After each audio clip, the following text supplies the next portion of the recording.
गे माई नित उठ गौरी शिव के मनावथी करु बिगहा दुई खेत माई करु बिगहा दुई खेत।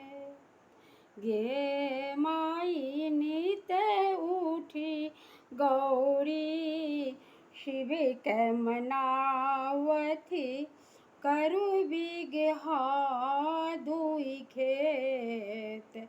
गे माई करु बिगहा दुई खेत। त्रिशूल तोड़ी शिवे फारी बनाओले भांगे घोटनों के हरीर। गे माई भांगे घोटनों के हरीर। त्रिशूल तोड़ी शिवे फारे बनाओले भांगे घोटनों के हरीर। गे माई जाटा तोड़ी शिवी लदेहा बनाओले जाटा तोड़ी शिवी लदेहा बनाओलन हर भेलन समतूल। गे माई हर भेलन समतूल।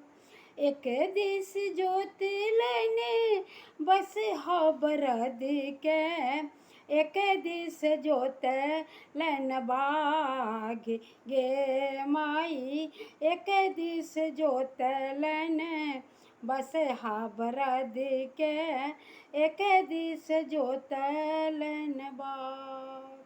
गे माई एक दिस जोतलन बाग।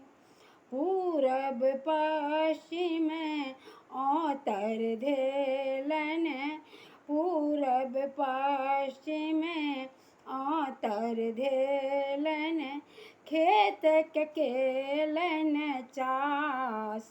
गे माई खेत के केलन चास। गे माई नित उठी गौरी शिव के मनावथी करु बिगहा दुई खेत महादेव करु बिगहा दुई खेत। पूरब पश्चिम औतर धेलन खेत के केलन चास। गे माई खेत के केलन चास। एक दिस रोपलन आके धतूरा एक दिस रोपलन भांग। गे माई एक दिस रोपलन भांग।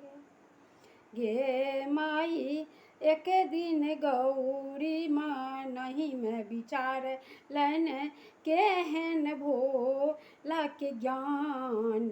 गे माई केहन भोला के ज्ञान। गे माई केहन भोला के ज्ञान। भनहि विद्यापति सुनु हे गौरा इहो थी त्रिभुवननाथ। गे माई इहो थी त्रिभुवननाथ। भनहि विद्यापति सुनु हे गौरा इहो थी त्रिभुवननाथ। गे माई इहो थी त्रिभुवननाथ। तीन भुवन के इहो बरदाता पाता भोलानाथ। गे माई पाता भोलानाथ। गे माई नित उठी गौरी शिव के मनावथी करु बिगहा दुई खेत। गे माई